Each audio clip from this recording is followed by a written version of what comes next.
প্রিয় চতুর্থ শ্রেণীর ছাত্রছাত্রীরা তোমরা সকলে কেমন আছো? আশা করছি প্রত্যেকেই খুব ভালো আছো। আমিও খুব ভালো আছি। আজকে আমি দেখো তোমাদের জন্য স্বাস্থ্য ও শারীর শিক্ষা বইটির ভিডিও নিয়ে চলে এসেছি। আজকে আমরা পড়বো কার্ড নম্বর 14 থেকে। এর আগে তোমরা যারা আমার পুরানো ভিডিওগুলো দেখোনি তাদের বলবো চ্যানেলের প্লেলিস্ট থেকে চেক করে নাও। আজকে আমরা পড়বো আয়োডিন লবণ বুদ্ধি ও সুস্বাস্থ্যের জন্য কেন দরকারি। তাহলে চলো পড়াটা শুরু করি। দেখো কি বলছে, ছবিতে কি দেখছি, একটি লোক, সে নিতান্তই ছোট, তার মুখটা দেখে মনে হচ্ছে সে তার যথেষ্ট বয়স হচ্ছে কিন্তু তার বৃদ্ধি হয়নি, ঠিক আছে। দেখো এই ছেলেটি, এরা চোখটা দেখেই বুঝতে পারবে যে একটু ট্যাড়া মতো, মেয়েটির গলাটা ফুলে গেছে। তো এগুলো কেন হয়, কি কি করলে এগুলো হবে না, সেগুলো আমরা এই পাঠের মাধ্যমে আজকে সব জেনে যাব।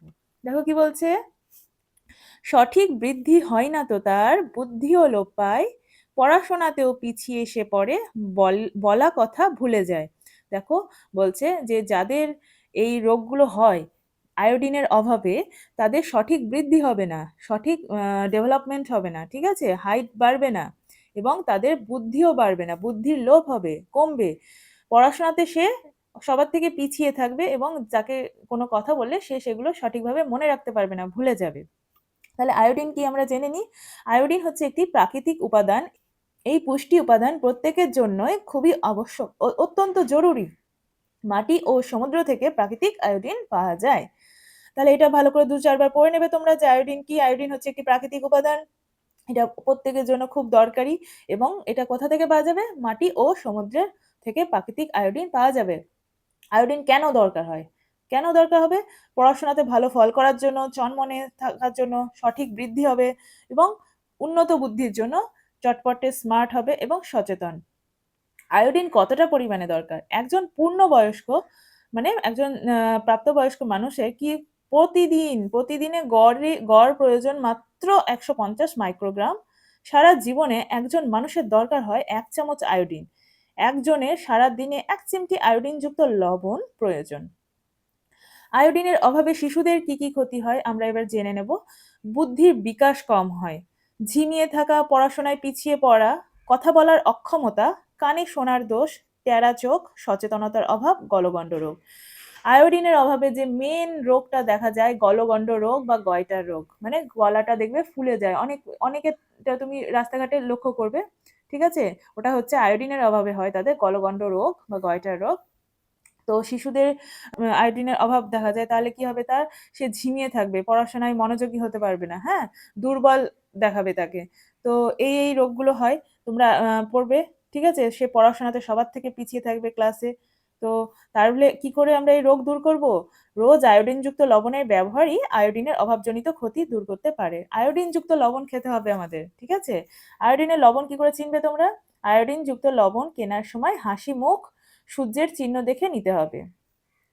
আয়োডিনযুক্ত লবণের রক্ষণাবেক্ষণ কিভাবে তোমরা সেই লবণটাকে যত্ন করে রাখবে? দেখো, আয়োডিনযুক্ত লবণ রৌদ্র ও আগুন থেকে দূরে রাখতে হবে, ঠিক আছে।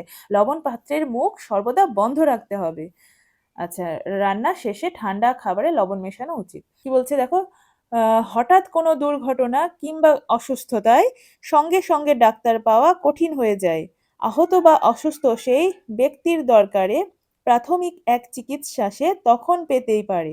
সাময়িক এই নিরাময়ে শুশ্রূষা তার চাই, প্রাথমিক এই চিকিৎসারই জুড়ি যে আর নাই। দেখো বলছে যে দেখো, হঠাৎ যদি কেউ অসুস্থ হয়ে পড়ে, কোনো দুর্ঘটনা হলো, দুর্ঘটনা তো বলে কয়ে আসে না, তো মানে হঠাৎই হয় এগুলো, কোনো সমস্যা, অসুস্থতা, সেগুলো তোমার হঠাৎই হবে। এবার তখন তোমাকে প্রাথমিক যে চিকিৎসা সেগুলো জানতে হবে কি করলে কি হয়, এবং তোমার কাছে ফার্স্ট এড বক্স যদি থাকে, তো ডাক্তারের কাছে নিয়ে যাওয়ার পূর্বে তুমি সেই রোগীকে, সেই ব্যক্তিকে কিছুটা চিকিৎসা করতে পারবে, এবং তাকে কিছুটা স্বস্তি দিতে পারবে। সেইটাই হচ্ছে প্রাথমিক চিকিৎসা, এবং সেখানে কি কি, সেই ফার্স্ট এড বক্সে কি কি রাখা উচিত, হ্যাঁ, সেগুলো আমরা আজকে জানবো। এবং সেই রোগীকে, সে আহত ব্যক্তিকে কিভাবে তুমি স্বস্তি দিতে পারবে, সেইগুলো আমরা এখান থেকে জানতে পারবো। দেখো প্রথমে উদ্দেশ্য, প্রাথমিক চিকিৎসার উদ্দেশ্যটা কি, কেন করব? কোনো ধরো প্রাকৃতিক বিপর্যয়, হ্যাঁ, দুর্ঘটনা বা অন্য কোনো কারণে আহত বা অসুস্থ ব্যক্তিকে হাসপাতালে বা ডাক্তারখানায় নিয়ে যাওয়ার পূর্বে রোগীর বিজ্ঞানসম্মত চিকিৎসা ও শুশ্রূষা করার প্রাথমিক করাকেই প্রাথমিক চিকিৎসা বলে। দেখো ডাক্তারখানা বা হসপিটালে নিয়ে যেতে তো বেশ খানিকটা সময় লাগে, ততক্ষণ অবধি তো রোগীকে পুরো ফেলে রাখা যায় না। তো বাড়িতেই আমাদেরকে কিছুটা চিকিৎসা করতে হবে, তাকে কিছুটা স্বস্তি দিতে হবে। সেই যে চিকিৎসা সেটাকেই বলা হচ্ছে প্রাথমিক চিকিৎসা, এবং এটা অবশ্যই বিজ্ঞানসম্মত। দেখো লক্ষ্য কি কি? দুর্ঘটনাগ্রস্ত ব্যক্তি বা ব্যক্তিবর্গের প্রাণ রক্ষা করা। যে যে ব্যক্তি ধরো আহত হয়েছে বা দুর্ঘটনায় ইনজিওর্ড হয়েছে কোনো অংশ, তার সে তার প্রাণটা যাতে রক্ষা পায়, সে যাতে বেঁচে যায়, সেই যে তার জন্য সেটা হচ্ছে আমাদের লক্ষ্য, যাতে তাকে আমাদের বাঁচাতে পারি। কোনো জরুরিকালীন মানে কোনো এমার্জেন্সি পরিষেবা প্রস্তুত রাখা, এবং আহত ব্যক্তির ক্ষতির পরিমাণ হ্রাস করা, এবং যাতে তার ক্ষতির পরিমাণটা বেশি না হয়, হ্যাঁ, অল্পের মধ্যে থাকে, ডাক্তারের কাছে নিয়ে যেতে যেতে যেন তাকে আমরা কিছুটা স্বস্তি দিতে পারি, সেটাই হচ্ছে আমাদের মেন উদ্দেশ্য। প্রাথমিক চিকিৎসার বাক্সে কি কি জিনিস থাকা উচিত, এবার তোমরা এটা জেনে নাও ভালো করে। প্রথমে কি কি রাখবে? Benzene, Betadine, Dettol, tincture, iodine, Savlon, এগুলো রাখবে। তারপরে দেখো মার্কিউরোক্রোম। মার্কিউরোক্রোম লোশন চোখের জন্য 1%, দাঁতের জন্য 2%, ক্ষতের জন্য 5% লাগবে। 3 নম্বর সাদা তুলো 2 প্যাকেট। 4 নম্বর সোজা ও বাঁকা 2টি ছোট কাঁচি লাগবে। 5 নম্বর ছোট চিমটা বা ফরসেপস চোখ বাঁধুনি। 6 নম্বর সেফটিপিন 1 ডজন, গ্লুকোজ প্যাকেট, শীতলকারক স্প্রে, নেভাসালভ, ব্যান্ডেজ বিভিন্ন প্রকারের, টুর্নিকেটর রাবার, লিউকোপ্লাস্ট বার্নাল, উইন্টারোজেন মলম, কম্বল, নোটবই, পেন, এগুলো সঙ্গে রাখতে হবে। সাধারণ প্রাথমিক চিকিৎসার বিষয়গুলি নিয়ে ছবি ও লেখাসহ কার্ড তৈরি করে শিক্ষক শিক্ষার্থীদের যেমন বুঝিয়ে দেবেন, তেমনই দুর্ঘটনার বিষয়বস্তু শিক্ষক প্রথমে শিক্ষার্থীদের হাতে কলমে অভিনয়ের মাধ্যমে শিখিয়ে দেবেন। শিক্ষার্থীরা বড়দের বা চিকিৎসকের সাহায্যে অবশ্যই যেন নেয়। শিক্ষার্থীরা বড়দের বা চিকিৎসকের সাহায্য অবশ্যই যেন নেয়। একজন বুদ্ধিমান ও প্রশিক্ষিত শিক্ষার্থী একজন মানুষের জীবন বাঁচাতে পারে। তাহলে তোমরা আশা করছি বুঝতে পারলে যে প্রাথমিক চিকিৎসার জন্য আমাদের এই জিনিসগুলো আমাদের সঙ্গে রাখতে হবে। দেখো এখানে দেখো এই যে ফার্স্ট এড বক্সটা রাখা রয়েছে, তার মধ্যে যে ছুরি কাঁচি, ডেটল, হ্যাঁ, ব্যান্ডেজ, সমস্ত কিছু রয়েছে, ওষুধ। একটি ছেলে জলে ডুবে গেছে, তাকে কি কি করে সেই মুহূর্তে বাঁচানো যাবে? আরেকটি ছেলে দেখো মুখের ভিতরে মুখ ঢুকিয়ে জোরে জোরে শ্বাস দিচ্ছে, তারপরে এই ছেলেটা জল খেয়ে নিয়েছে, জলে ডুবে প্রচুর পরিমাণে ভেতরে জল চলে গেছে, তো পিছনে থেকে একজন লোক কি করছে, চাপ দিচ্ছে, প্রেস করছে যাতে জলটা মুখ থেকে বেরিয়ে যায়। তো এই প্রাথমিক চিকিৎসাগুলো প্রথমে আমাদের করতে হবে, তারপরে তো হসপিটালে নিয়ে যাব, নার্সিং হোমে নিয়ে যাব, ডাক্তারের কাছে দেখাবো, কিন্তু প্রাথমিকভাবে আমরা এইগুলো জেনে থাকবো, এবং তবেই একজন দুর্ঘটনাগ্রস্ত যে ব্যক্তি তার প্রাণটা আমরা রক্ষা করতে পারবো। মূল্যবোধের শিক্ষাটা পড়বো। দেখো কি বলছে, সাহসিকতা। দেখো আমাদের সাহসী হতে হবে, হ্যাঁ, আমরা ভীরু হব না, প্রত্যেকে আমরা কি হব, সাহসী। সাহসের সঙ্গে কোনো কাজে এগিয়ে গেলে সাফল্য আসবেই আসবে। ঠিক আছে? যে কোনো কাজ শুরু করবে সাহসিকতার সঙ্গে, এবং সেটা সাহসিকতার সঙ্গে শেষ করবে। কোনো কাজ করতে ভয় করবে না। ভক্তি, শ্রদ্ধা ও বিনয়, নম্রতা। বিনয় ও নম্রতা শিশুকে মহান করে তোলে। একজন শিশু অবশ্যই বিনয়ী হবে, এবং তার যে আচরণে সেই নম্রতা, বিনয় ভাব প্রকাশ পাবে। প্রতি তার যেন একটা ভক্তি, শ্রদ্ধা, গুরুজনদের প্রতি বিনয়, এই যে গুণাবলীগুলো অবশ্যই একটি শিশুর মধ্যে থাকতে হবে, তবেই সে একজন বড় মানুষ হবে।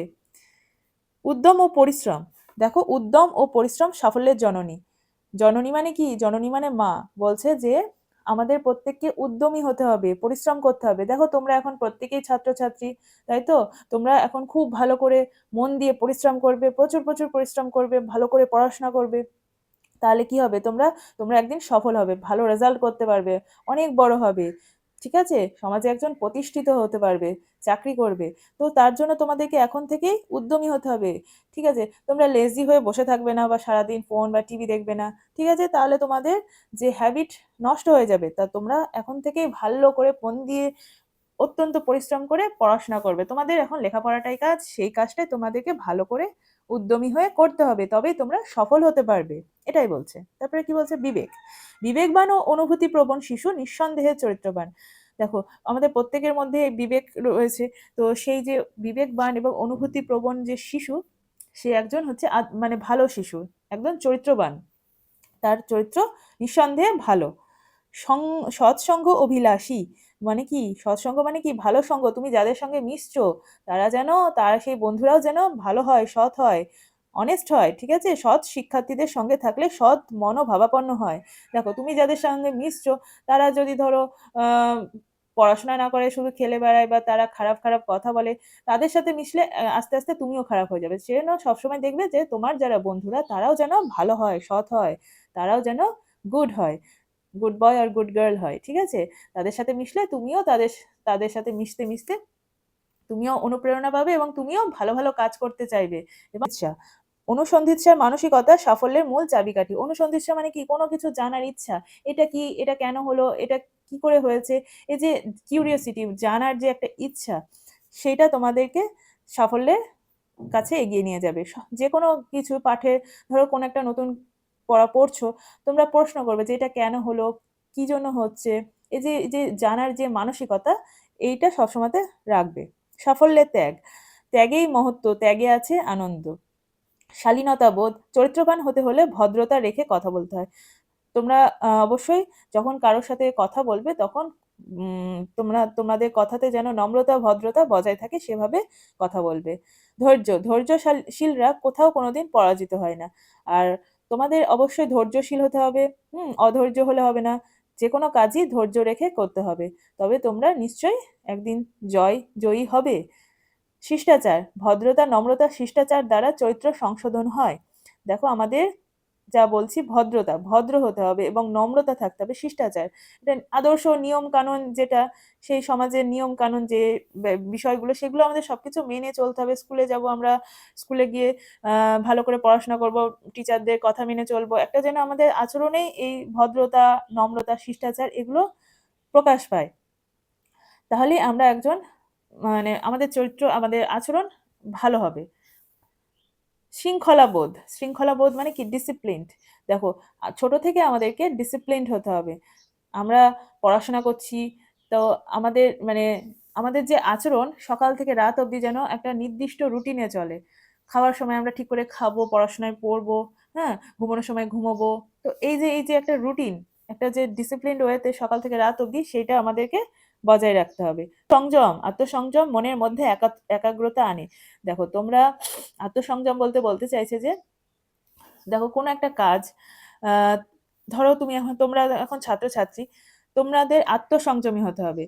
অতিরিক্ত, মানে তোমাদের মধ্যে যদি সংযম না থাকে, হ্যাঁ, ধরো খুব বেশি পরিমাণে, ধরো বাড়িতে আছো, অতিরিক্ত পরিমাণে খেলছো আর টিভি দেখছো, পড়াশোনা করছো না, কোনো তোমার মধ্যে আচরণে সংযম নাই, হ্যাঁ, সবকিছু একটা লিমিটে থাকতে হবে। সেই সংযম ব্যাপারটা না থাকলে তোমার মনে একাগ্রতা, যে পড়াশোনার প্রতি যে এক মনে একটা কাজ করা, শুধু পড়াশোনা কেন, তুমি যদি ধরো আঁকা শেখো, তাহলে সেটাও তোমাকে একাগ্রতা, মানে এক এক মনে করে যেতে হবে, তবেই তোমার মধ্যে আত্মসংযমটা আসবে, ঠিক আছে। কোনো কাজে যদি একাগ্রতার সাথে না করো, আত্মসংযম আসবে না এবং সেই কাজটা ভালো ফল দেবে না তোমাকে। তাই আত্মসংযমী হতে হবে। ভালোবেসে মহত্ব লাভ করা যায়, শত্রুতা করে তা সম্ভব হয় না। আমরা একে অপরকে ভালোবাসবো এবং কারোর সাথে ঝগড়াঝাটি মারামারি করব না, প্রত্যেকে বন্ধু বন্ধু ভালোবেসে মিলেমিশে থাকবো। আত্মনির্ভরতা, আত্মনির্ভরতা সফলতার সোপান। আত্মনির্ভরতাই বলছে সফলতার সিঁড়ি। নিজের উপর নির্ভর করে থাকবো। আত্মনির্ভরতা মানে, দেখো কোনো কাজে আমি সবসময়তে, ধরো তোমরা এখন ছোট, সব কাজই যে তোমরা তোমার মাকে বা বাবাকে হেল্প নিবে তা না। কিছু কিছু ছোট ছোট কাজ, সেগুলো তোমরা নিজেরাই নিজেদের কাজগুলো করতে শিখবে।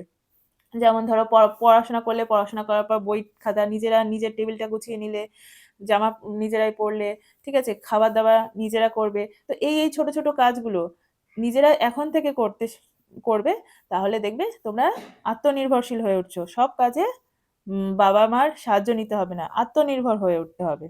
সত্যবাদিতা, সত্যবাদিতা মানে সৎ গুণ, যেটা একটা সত্য কথা বলা, আমরা মিথ্যে কথা বলবো না, এটা হচ্ছে আমাদের একটা মহৎ গুণ, সত্যবাদিতা। দৃঢ়তা, যে কোনো কাজ করবার দৃঢ়তা নিয়ে এগিয়ে গেলে সে কাজ অবশ্যই সম্পন্ন হবে। বিচার বুদ্ধি সম্পন্ন হওয়া, মানুষের সঙ্গে মেলামেশা করে চিন্তা শক্তি বাড়াতে শেখা। দেখো আমরা আমাদের সমাজে আশেপাশে অনেক মানুষের সাথে মেলামেশা করি, ঠিক আছে, মেলামেশা করতে হবে এবং তার ফলে কি হবে, আমাদের চিন্তা শক্তি আরো বাড়বে, ঠিক আছে। বিভিন্ন মানুষ বিভিন্ন রকমের হয়, তাদের কথাবার্তা আলাদা। তো আমরা যদি মেলামেশা করি অন্য একে অপরের সঙ্গে, তাহলে কি হবে? আমাদের চিন্তা শক্তি বাড়বে এবং বোধ শক্তি বাড়বে। আমরা অনেক কিছু শিখতে পারবো, জানতে পারবো। শুধু যে এই বই থেকে আমরা শিখবো তা না। আমরা একে অপরের সাথে মেলামেশা করেও অনেক জ্ঞান লাভ করতে পারি। ঠিক আছে? দেখো তারপরে কি বলছে? আত্মবিশ্বাস। নিজেকে বিশ্বাস ও নিজের প্রতি আস্থা রেখে আদর্শ মানুষ হওয়া যায়। তোমরা সবসময় নিজের উপর বিশ্বাস রাখবে, যে হ্যাঁ, আমি এই কাজটা করছি এবং আমি এই কাজটা পারি। এরকম ভালো পজিটিভ কথা বলবে নিজেকে এবং বিশ্বাস রাখবে। তাহলে দেখবে তোমরা যে কাজটাই করো না কেন সে কাজটা ভালো হবে এবং সফল হবে। সহযোগিতা ও সহানুভূতি। সহযোগিতা ও সহানুভূতি সম্পন্ন শিশু চরিত্রবান হবে। দেখো তোমরা স্কুলে বন্ধুরা একে অপরের প্রতি সহযোগী মনোভাবাপন্ন হবে, একে অপরের বিপদে হেল্প করবে, সাহায্য করবে। ঠিক আছে? বন্ধুরা সবাই মিলে একসাথে মিলেমিশে কাজ করবে, একে অপরকে হেল্প করবে। কারোর কোনো জায়গায় ধরো পড়াশোনায় অসুবিধা হচ্ছে, সেই জায়গাটা তুমি বুঝিয়ে দিবে। তোমার অসুবিধা হলে সে বুঝিয়ে দিবে। এইভাবে তোমরা একে অপরের সহযোগী হবে এবং সমানুভূতি সম্পন্ন শিশু হবে। আচ্ছা, পরেরটা লাস্ট বলছে, দেখো দেশপ্রেম। দেশের মানুষের প্রতি সমবেদনা জানানো ও তাদের উপকারে জীবন উৎসর্গ করাই দেশপ্রেম। দেশপ্রেম মানে তোমরা তো বুঝতেই পারছো কি বলছে, যে দেশের মানুষ যারা আছে তাদের প্রত্যেকের প্রতি যে সমবেদনা জানানো এবং দেশের জন্য কিছু করা, সেটাই হচ্ছে দেশপ্রেম। আমরা নেতাজি সুভাষচন্দ্র বোসের নাম প্রত্যেকেই জানি। ঠিক আছে? তিনি একজন দেশপ্রেমী ছিলেন। তো এরকম আরো অনেকেই আছেন। তো আজকে আমাদের পড়াটা এখানেই সম্পূর্ণ হলো। আজকের ভিডিওটা কেমন লাগলো তোমাদের? অবশ্যই কমেন্ট করে জানাবে। ভিডিওটাকে একটা লাইক করে দিও। আর চ্যানেলে আজ নতুন হয়ে থাকলে চ্যানেলটাকে সাবস্ক্রাইব করে পাশে থেকো। ভালো থেকো, সুস্থ থেকো। ভালো করে পড়াশোনা করতে থাকো।